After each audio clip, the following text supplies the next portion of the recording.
Rádio Viva, Deus em primeiro lugar. Agora na Rádio Viva, entrevista e bate-papo. Apresentação, André Vitói.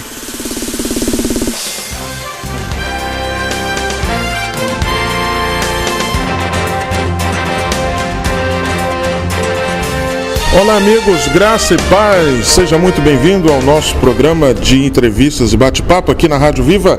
André Vitói te fazendo companhia. Obrigado aos amigos parceiros que também retransmite a nossa programação. Que Deus abençoe pela sua audiência, pelo seu apoio. Hoje eu tenho o prazer e a honra de receber mais uma vez aqui no nosso programa nosso amigo Francisco Tenório, advogado e membro da Catedral Presbiteriana do Rio de Janeiro. E seja muito bem-vindo.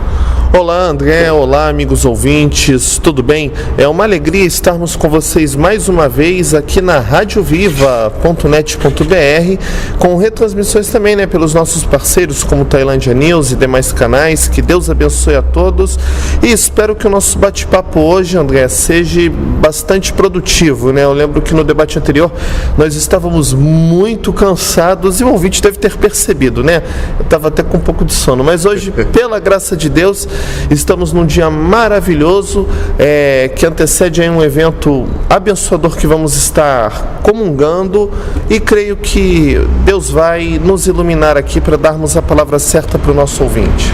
Muito bem, vamos falar sobre liberdade de expressão. Muito tem se falado sobre este assunto. Até que ponto, vai essa liberdade de expressão? A pessoa pode pregar o evangelho, falar, ou pode pregar contra a religião do outro, ou fazer críticas ao governo, a entidades, enfim. Tirando aqui um caso que muito chamou a atenção, há poucos dias atrás, do STF, que determinou censurar as redes sociais de uma pessoa que fazia críticas ao judiciário. Mas e aí, será que pode criticar? Como que é essa questão de liberdade de expressão? Eu tenho pensamento, eu posso expressar até que ponto? Hoje eu vou conversar com um especialista no assunto. E aí, doutor Tenório, como podemos definir liberdade de expressão? Até que ponto acontece aí, de fato, essa liberdade de expressão? Então, André, eu não vou utilizar aqui um juridiquês para facilitar o nosso ouvinte, mas a liberdade de pensamento e a liberdade de expressão, de maneira grosseira até, uma explicação bem simplória, é o direito que a pessoa tem de ter suas convicções, ainda que sejam distintas ou confrontantes com a da maioria da população, com a de outras pessoas, com o pensamento adotado pelo Estado, e de manifestar essa posição, essa opinião que ela tem, E a liberdade de expressão é uma cláusula pétrea do ordenamento jurídico brasileiro, da Constituição Federal, ou seja, é uma garantia que não pode ser retirada, a liberdade de pensamento e expressão, nem por emenda constitucional ela pode ser revogada. A grande questão é que, na prática, nós vemos casos, em que, para atender interesses de determinados grupos, essa liberdade de expressão, de manifestação do pensamento, de externalizar opinião, maneira de pensar, filosofia de vida, preferência política por um ou outro grupo, ou críticas a determinados sistemas, como num caso que nós vimos no país recentemente, onde uma pessoa que é uma influencer, como chamam popularmente, aquelas pessoas que nas redes sociais, como Facebook, Twitter, Instagram, conseguem alcançar um grande número de pessoas e serem formadores de opinião. Essa pessoa fez críticas pesadas ao judiciário brasileiro, em específico ao STF, e também ataques à questão dos privilégios que o judiciário tem hoje, que inclusive em muitos casos, eu particularmente, aí eu digo que é minha opinião, são inconstitucionais, porque são ministros, desembargadores recebendo benefícios que extrapolam o teto do Poder Judiciário e com remunerações e regalias que não são compatíveis com a realidade do país. Mesmo se nós compararmos com a renda média de executivos com alto grau de formação e responsabilidade da iniciativa privada.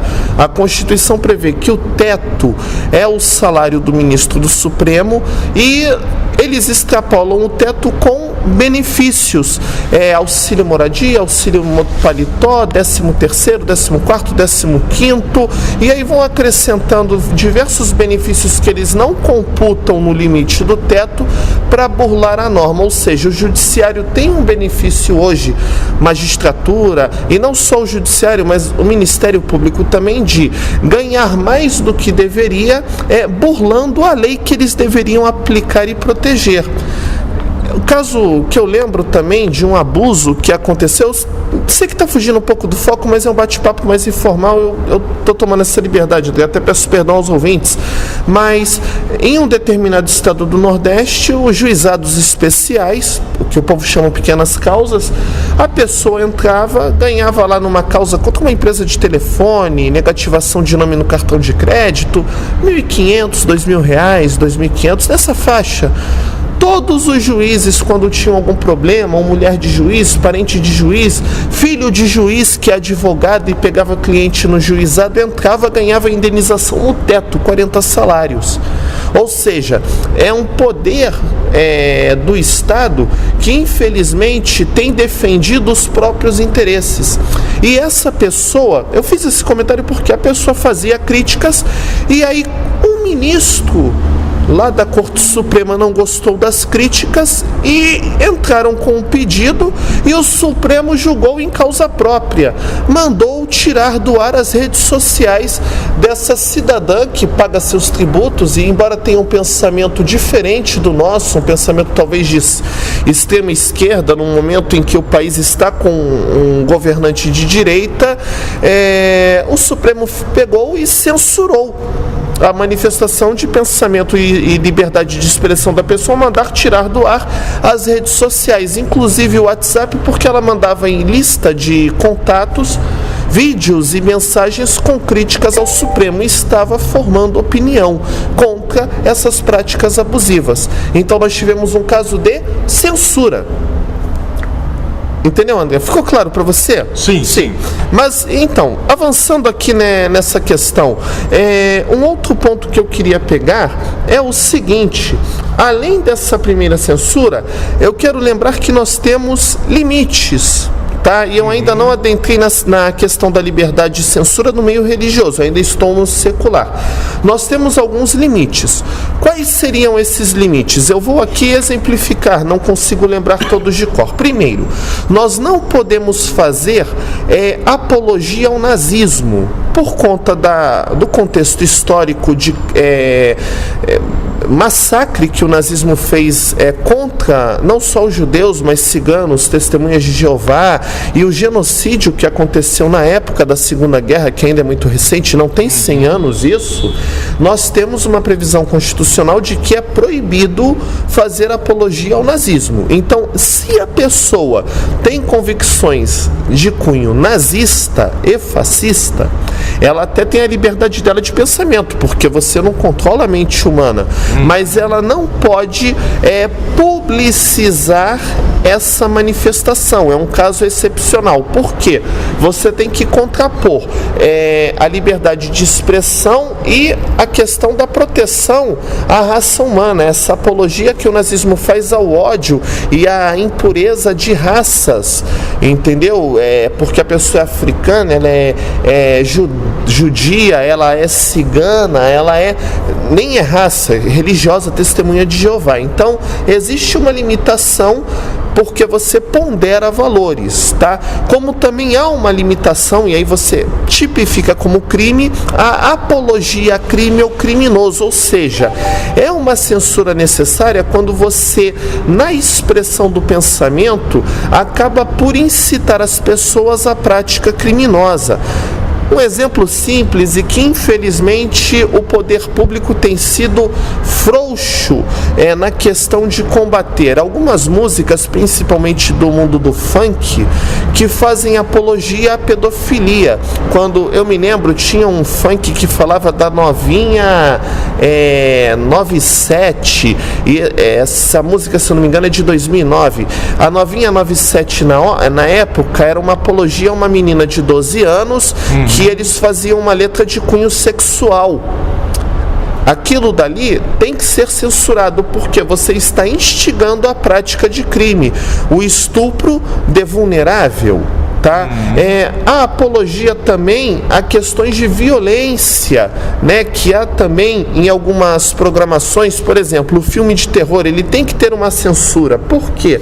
Porque aquela violência que ele transmite para o jovem em formação pode deturpar a formação moral e de caráter dele. Então existem sim algumas limitações, mas é quando você coloca na balança valores fundamentais tão importantes quanto a liberdade de expressão, que é a integridade física e psíquica, o princípio da não discriminação dos povos por raça, convicção religiosa, etnia, posicionamento político, quando você fala sobre, às vezes, a não incitação ao ódio, à violência, à prática de crimes, tá? E aí, nesses casos, acaba havendo alguma censura. Agora, censura porque você faz críticas, porque você diz que gosta ou não gosta, me desculpe, mas isso não é cabível, porque se nós colocarmos na balança, o valor liberdade de expressão prepondera. Tá? Então, nesse ponto, é a minha visão do mundo secular sobre a liberdade de expressão e pensamento, para depois nós avançarmos para a mesma questão já no contexto cristão religioso. Então, existe, entre aspas, uma censura a certos itens, vamos dizer assim, que, como você mesmo citou aqui, são sérios, mas às vezes deixa passar algumas questões, tipo músicas, apologia à droga, a sexo, enfim. O governo não tem um controle, não existe uma denúncia, ou dá mais barulho quando é alguém que faz apologia, por exemplo, ao nazismo e ao fascismo. Não, eu entendo, André, o seguinte, me parece que hoje o que nós temos é uma omissão e uma conivência das autoridades. Por exemplo, o que eu vou falar aqui é até muito perigoso, tá? Essas músicas e tal, elas são muito promovidas em bailes e festas onde há muito comércio de drogas. Então eu acredito que há por trás grupos que acabam protegendo, e como esses grupos financiam muitos políticos, muitos poderosos, nós tivemos recentemente o caso de um desembargador, que foi até no Nordeste, ele foi pego vendendo sentenças, e não é o primeiro caso.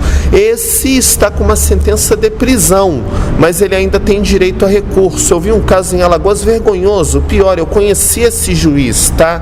E pior ainda, era amigo do meu pai, que também é juiz aposentado lá do tribunal, e eu fiquei muito revoltado na época, porque ele era um vendedor de sentenças, e esse juiz foi punido na ocasião, isso ainda na década de 2000, eu ainda era estudante universitário, ele foi punido com uma aposentadoria de R$10.000. Então você vê, quando o criminoso é um colega, tá, do Poder Judiciário, eles beneficiaram.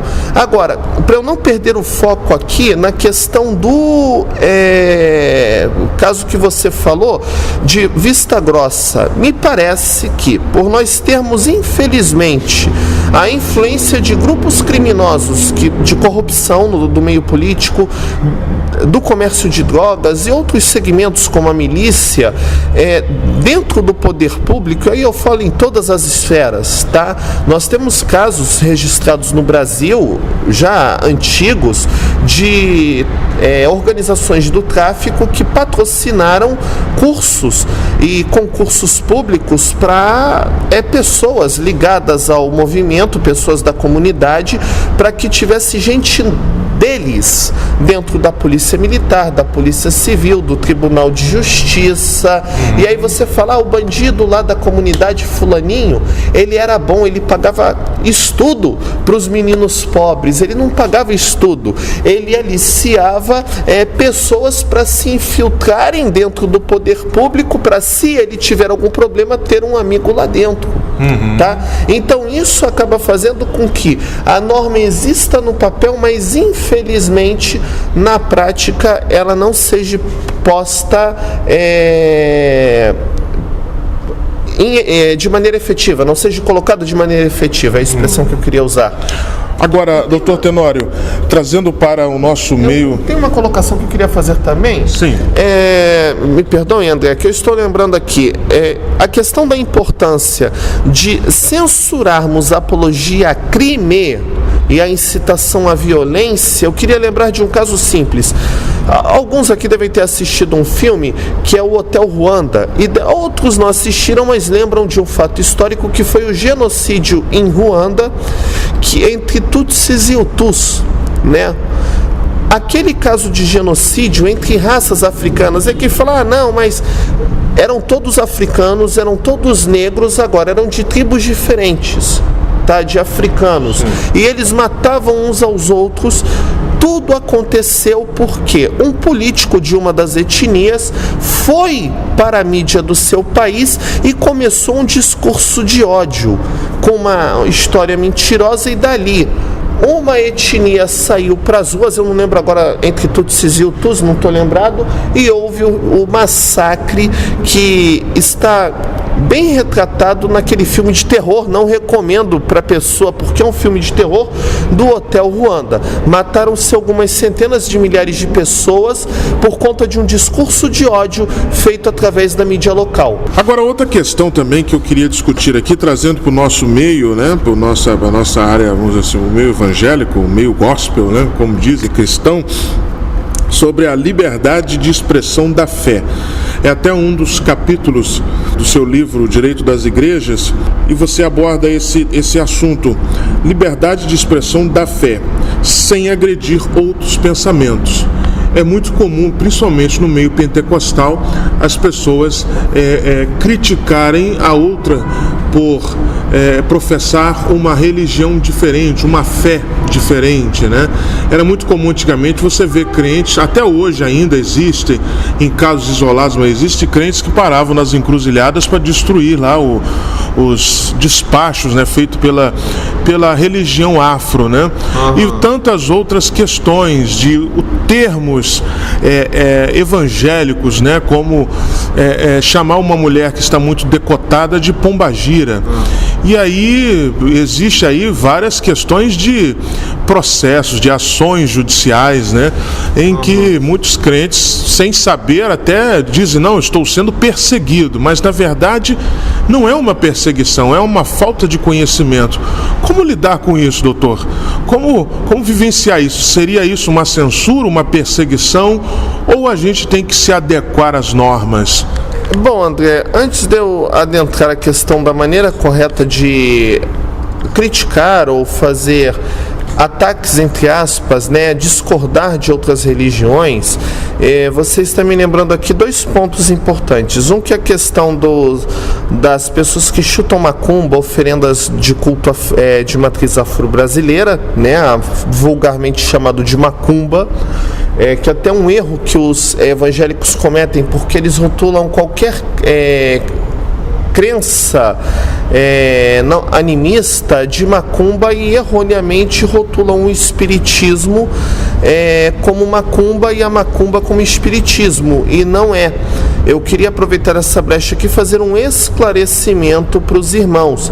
Eu sei que alguns vão ficar revoltados, vão dizer que é tudo do diabo e vão me atacar aqui, mas por uma questão de educação e cultura, nós devemos esclarecer que o termo espiritismo, espiritualismo, kardecismo se refere àquelas pessoas que praticam a crença espírita, que creem na reencarnação e seguem os evangelhos, mas não de maneira plena, segundo a interpretação dada por Allan Kardec, né?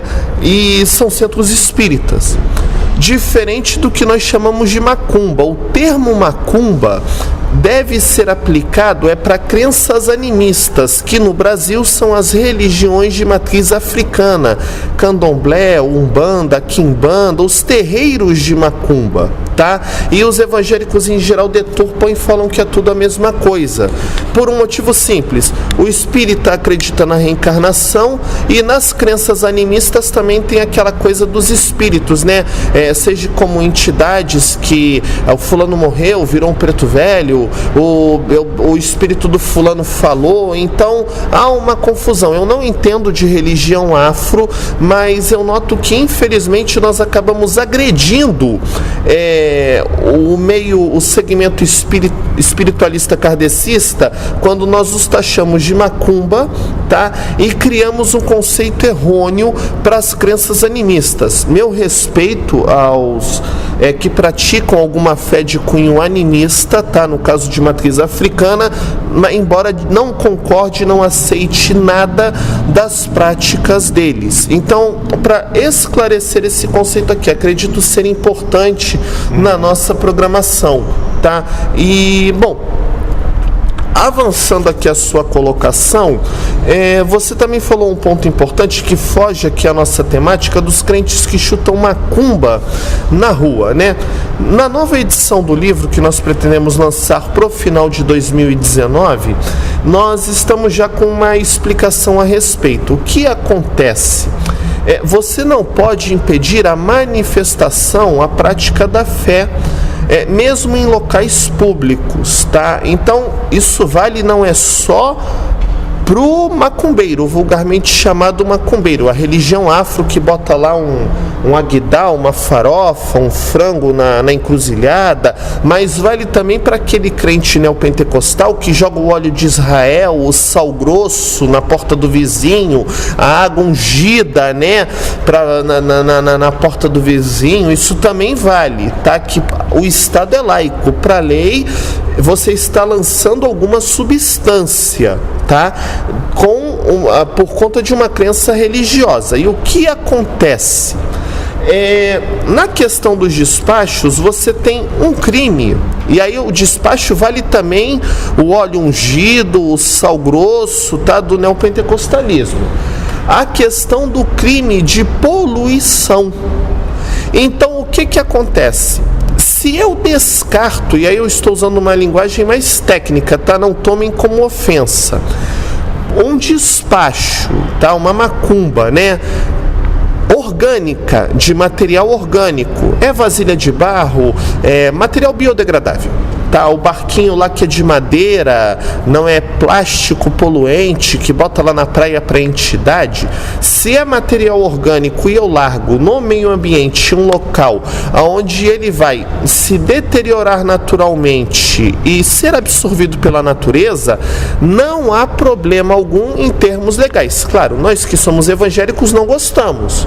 Legalmente falando, não tem problema nenhum o despacho de cuidado. Material orgânico, biodegradável, na praia, numa mata, desde que aquilo não cause dano. Por exemplo, eu vou colocar lá um negócio que tem uns óleos lá de uma entidade, ou o óleo aromático do Israel para abençoar o rio onde vai fazer o batismo neopentecostal e o sal. Se for danificar a qualidade da água, você tem crime ambiental. Se eu pego esse mesmo oferenda, né, e tal, ou o óleo, o sal do neopentecostal também, e coloco numa via urbana, numa esquina pavimentada com solo impermeável, onde aquele material não se decompõe absorvido pelo meio ambiente, mas vai atrair ratos, enfim, é crime de poluição. Eu estou descartando dejeto, tá? Descartando o produto num ambiente inadequado. Tá bom? Então caracteriza a poluição, o descarte inadequado de alguma substância, tá? E aí isso não era só para o despacho, mas pode ser no meio secular o descarte de pilhas e baterias, onde eu jogo a pilha e a bateria no meio ambiente ao invés de descartar numa lixeira apropriada. O outro ponto é com relação ao sacrifício de animais. Inclusive, conheci um caso de um terreiro de macumba, num dos segmentos afros, que fazia lá sacrifício de animais, que a vizinha reclamava, mas quando ela foi falar, ela sofreu uma retaliação. Eles foram agressivos com ela, ameaçadores, e ela acabou voltando atrás e não deu andamento à denúncia na polícia, né? Mas o sacrifício de animal, quando você expõe um animal à crueldade, é crime ambiental de maus tratos aos animais. Então, já há um entendimento que o sacrifício de animais para culto religioso pode, mas tem que ser aquele sacrifício tipo o sacrifício de animal judaico, onde você decepa lá o animal, tira o sangue e coloca no altar, um abate. Aquelas práticas que infelizmente acontecem em alguns segmentos afro, já conversei com uma pessoa do meio afro-brasileiro que ela me falou que aquilo dali é um erro, que o sacrifício era para ser feito como o sacrifício judaico, aquele abate simples, mas aquelas macumbas de amarrar o animal e sacudir, torturá-lo antes da morte não seriam apropriadas. Não posso afirmar porque eu não tenho o maior entendimento. Foi uma conversa que eu tive com uma pessoa que era sacerdote de matriz africana e numa faculdade de Direito, que me disse que no templo dele a prática era o sacrifício simples, sem torturar o animal antes da morte, né? Então, se houver essa prática de tortura ao animal, de maltrato, também caracterizaria crime. Mas eu lembro mais uma vez, o que vale pro macumbeiro quando o crente enche a boca e faz um ataque à religião afro, vale pro segmento evangélico também. Quando você joga um sal grosso, um óleo de Israel, ou então alguma outra coisa, uma água ungida, entendeu? Tenha cuidado porque o Estado é laico, tá? Era um outro ponto que eu queria lembrar. Mas aí, voltando aqui, André, refresca a minha memória. Sim, também a questão quando a pessoa agride a fé do outro, por exemplo, foi muito bem esclarecido essas questões, porque a gente confunde, né, no meio evangélico, tipo assim, a lei tem que valer para o outro, né? Me fez lembrar o caso de um pai de santo numa cidade do estado do Rio de Janeiro, que ele teve que escrever bem grande na porta do centro espírita dele, né, no centro de Macumba, intolerância religiosa é crime. Ele teve que escrever esse texto, por quê? Porque tinha crente que invadia o terreiro para expulsar demônio, para fechar o centro, e ele teve vários problemas e teve que mover ação até contra líderes religiosos, líderes evangélicos, justamente por causa desse problema aí de invadir o terreiro em jejum, expulsar os demônios, amarrar, aquela atitude toda. Agora, nessa situação de invadir terreiro, de expulsar o demônio, enfim, seria uma agressão à fé de outra pessoa? Além do crime ligado à questão de intolerância religiosa, se você invade um espaço de terceiro e causa dano ou ofende, você tem a invasão de domicílio, os crimes contra a honra e fora a questão religiosa, tá? Eu não recomendo esse tipo de prática. Queria lembrar também pro segmento afro que o descarte, tá, ou a colocação de oferendas em vias públicas, mas você coloca na porta da casa de pessoas, em pontos comerciais, também é ilícito. Tá bom? E, bom, voltando aqui à sua questão, André, da expressão propriamente. O que eu observo é o seguinte: nós temos todo o direito e toda a liberdade de manifestar a nossa crença. Igual o ateu fala, eu não acredito em Deus, tá? O ateu fala isso. A pessoa lá de uma outra fé pode falar, eu não creio na Bíblia. Jesus é uma mentira, o Espírito Santo não existe, né? A pessoa fala coisas assim. Ela tem o direito que ela está manifestando o pensamento. Eu me sinto ofendido como indivíduo, sinto, porque está atacando a fé que eu professo. Tá? E eu sou um cristão convicto, mas eu sei que ele tem esse direito de manifestar, e eu, como cristão, eu sei que quem vai mudar a forma dele pensar é o Espírito Santo, e que eu vou fazer esse trabalho com a ajuda do Espírito Santo usando o que? Argumentos. Eu não tenho que censurar a fé do outro, a maneira dela pensar, que a fé é uma expressão de pensamento, tá? De crença. Eu tenho que usar argumentos e ter a convicção que o Espírito Santo, através dos argumentos que eu vou apresentar para a pessoa, que ela vai ser influenciada e vai mudar de opinião, vai sair daquela crença ou falta de crença, no caso do ateísmo, e vai adotar a minha posição, os meus credos, porque eu tenho um argumento melhor, mais forte, que se sobrepõe ao dela. A nossa batalha não é uma batalha física, é uma batalha espiritual e intelectual, se eu fosse usar uma linguagem secular. Ou seja, eu uso um determinado discurso para dizer: a fé cristã é a única correta, a salvação é só por Jesus Cristo. E claro, eu tenho essa convicção, e com a ajuda do Espírito Santo, a mensagem entra na vida da outra pessoa, e quando ela assimila, ela é convencida e passa a adotar a mesma forma de ver e pensar que eu adoto, tá? Mas essa mudança no caráter, na forma de pensar, na convicção, não sou eu que faço, eu apenas lanço a informação. Quem vai fazer a pessoa trabalhar essa informação é o Espírito Santo de Deus. Então, é a primeira mensagem que eu quero deixar. Outro ponto, nós não podemos fazer ataques individuais, ofender pessoas por conta da pregação do Evangelho. Então, um exemplo bem simplório: quando eu estou num culto, tá, e eu viro para uma irmã e falo: sua Jezabel, sua pombagira, ou eu viro numa pregação e falo para uma pessoa que é homossexual, que eu condeno o homossexualismo, tá? Já deixo isso claro. Agora, para um homossexual, eu não vou chegar e falar para ele: seu viadinho, me desculpem o termo, ou então você vai para o inferno, e uso até termos pejorativos às vezes e tal. Eu agrido a pessoa do homossexual.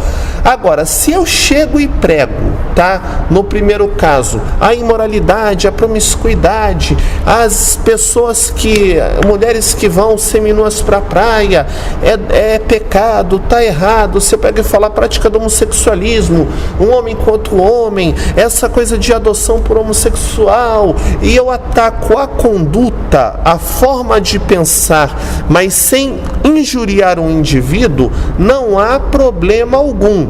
A questão é, eles se sentem ofendidos porque é a forma de pensar deles, igual eu me sinto quando um ateu fala que Deus não existe. Mas isso não me dá o direito, e o próprio Deus ensina que não é pela força nem pela violência. Quando a Bíblia fala que a conversão e o convencimento é pelo Espírito, é porque através do argumento que nós apresentamos. A questão é, algumas minorias querem censurar o nosso argumento, e isso não pode. Então, pregar o Evangelho, pregue contra o homossexualismo, pregue contra a promiscuidade, pregue contra a corrupção, mas pregue contra o pecado, a conduta. Não ataque de maneira individual o pecador. O pecador, a Bíblia manda o quê? Você abraçá-lo, tratá-lo com amor, com respeito, discorde dele, mantenha a posição clara: eu não concordo com você, essa conduta é pecado e está errado. Eu vou dar um exemplo aqui, eu não vou falar o nome, mas o André conheceu também. Nós tivemos, André conheceu essa pessoa, um cantor do país da Venezuela, foi cantor de uma igreja onde nós congregamos, e ele virou homossexual, tá? Para mim ele virou homossexual, não tem essa de, que já nasceu, isso e aquilo, é minha opinião, tá? E eu não estou atacando ninguém. Eu estou apenas porque eu creio que o homossexualismo é pecado e é uma obra do maligno que influencia a vida da pessoa. Minha crença, tá? Mas esse amigo se declarou homossexual. Continua meu amigo, nós conversamos, debatemos e tal, mas sempre muito claro, eu falo, fulano, você está na prática do pecado e tem que se arrepender. Tenório, não é pecado, meu entendimento é que não é pecado. Eu falei, tá, eu respeito o seu entendimento, mas respeite o meu também e vamos ver no final quem tem razão. Tá? Eu não estou conseguindo te convencer nesse momento e você também não consegue me convencer. Tá? Mas vai chegar um momento, porque eu creio que para cada um Deus tem um momento, como teve para Saulo de Tarso, que estava numa ideia errada do farisaísmo e fanatismo religioso, atacando a fé cristã.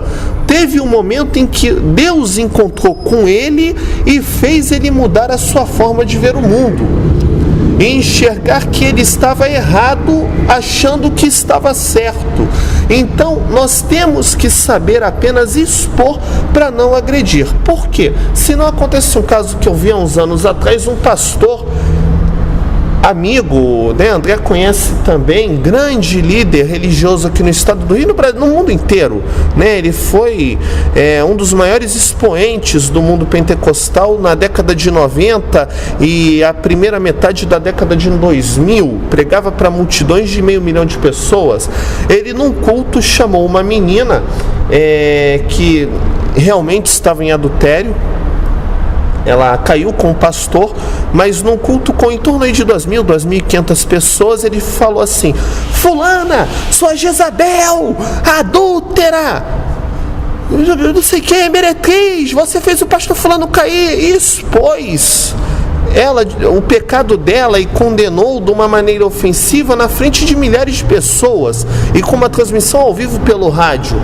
A menina pegou, juntou os áudios e testemunhas que estavam no culto e ganhou na época, se eu não me engano, naquela época foram 30 mil reais de indenização, dano moral, mesmo ela estando em pecado. Por quê? E aí é onde eu caio sempre, igual vitrola quebrada, André, naquela palavra que Jesus disse que nós erramos por não conhecer a Escritura nem o poder de Deus, que o problema é que nos falta conhecimento, né? E a própria Bíblia nos ensina que quando você vê o irmão em pecado, você prega contra o pecado em público. Agora, o indivíduo em pecado, se você vê ele em pecado, o que você faz? Você chama em particular. Fulano, eu estou vendo, você está nessa conduta, para ele se arrepender, você chama em privado, você não expõe a pessoa perante a congregação. A Bíblia ensina assim. O problema é que às vezes nós não praticamos o que está na Bíblia, nós praticamos o que está na cabeça de um líder que muitas vezes não tem o preparo adequado, e aí junta a falta de conhecimento e de unção do Espírito Santo do líder. E quando eu falo unção, não é aquela coisa de gritar, levantar aleijado, nada disso, é o dom do Espírito Santo para pastorear, ensinar e guiar o rebanho, né? E aí o que acontece por conta desse problema que nós temos, e eu caio na mesma tecla: conhecimento da Escritura, ou seja, sabedoria e poder de Deus. Falta de conhecimento, erra porque tem ignorância, por causa dessa cegueira intelectual e espiritual, nós acabamos expondo a ideia certa da maneira errada, e aí pecamos e cometemos ilícitos também perante a lei do homem, que trazem prejuízos à obra de Deus. Agora, interessante, né, Tenório, é que a Bíblia, em várias circunstâncias, ela ensina o que a lei também diz, né? Assim, se fizer um parâmetro, né, o que a Bíblia fala sobre a questão de chamar em particular e tal, a lei também explica isso, mas mesmo assim parece que não se entendem muito isso, né?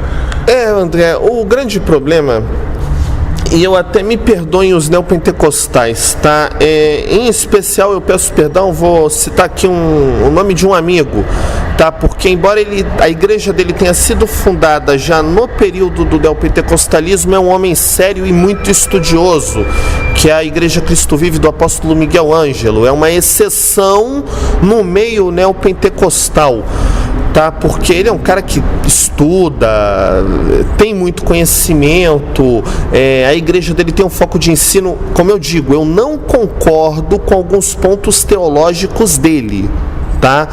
Mas respeito porque ele busca fundamento, tem cultura, né? É muito educado, expõe e vive o que prega. Mas no meio neopentecostal, a regra geral são líderes que não conhecem a Bíblia a fundo e eles não buscam saber o que deu a mensagem de Deus para transmitir para o povo. Eles não buscam na Bíblia o conhecimento, a mensagem que a Bíblia transmite. Em geral, são líderes que querem transmitir uma mensagem e buscam uma passagem bíblica que justifique o que eles querem falar. Então nós temos casos, esse é o grande problema da ignorância no meio neopentecostal em algumas igrejas pentecostais de dono, tá, que tem campanhas e tal. Ao invés de terem uma interpretação hermenêutica da Bíblia, eles pegam passagens isoladas fora de contexto e aí jogam aquilo ali para o povo. E aí com isso eles justificam atrocidades. E o pior é que às vezes a pessoa ouve aquilo dali e por causa de um discurso hipócrita de santificação e moralismo deturpado, elas acabam ficando com a sua cognição viciada.